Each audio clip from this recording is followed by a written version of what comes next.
আমাদের দেশে measles ভ্যাকসিনেশনের coverage কিন্তু 100% না। আমাদের আর বিসিজি টিকা আছে, তারপরে ডিপিটি টিকা আছে, কোনোটাই কিন্তু 100% না।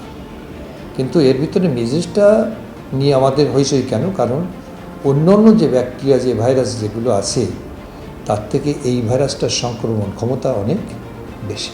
সেই জন্য এটা দেখা যাচ্ছে যে এই যে আমাদের ইমিউনাইজেশন কাভারেজ কিছুটা তুলনামূলকভাবে হলেও কম, এই কমে প্রেক্ষাপটে অনেক বাচ্চা আছে যারা টিকা দিয়েছে অথবা ডোজ কমপ্লিট করে নাই অথবা দেয় নাই, তাদের শরীরে হামের প্রোটেকশনের জন্য নির্ধারিত যতটুকু অ্যান্টিবডি দরকার সে জায়গায় একটা গ্যাপ আছে।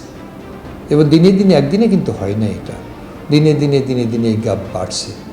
বাড়ার প্রেক্ষাপটে আজকে একটা হিউজ নাম্বার অফ চিলড্রেন আসছে যাদের শরীরে এই হাম প্রতিরোধের জন্য পর্যাপ্ত অ্যান্টিবডি নাই, ইমিউনোগ্লোবুলিন নাই। বাস এই যে ইমিউনিটি গ্যাপ, এই গ্যাপের ভিতর দিয়ে ভাইরাস ঢুকে গেছে।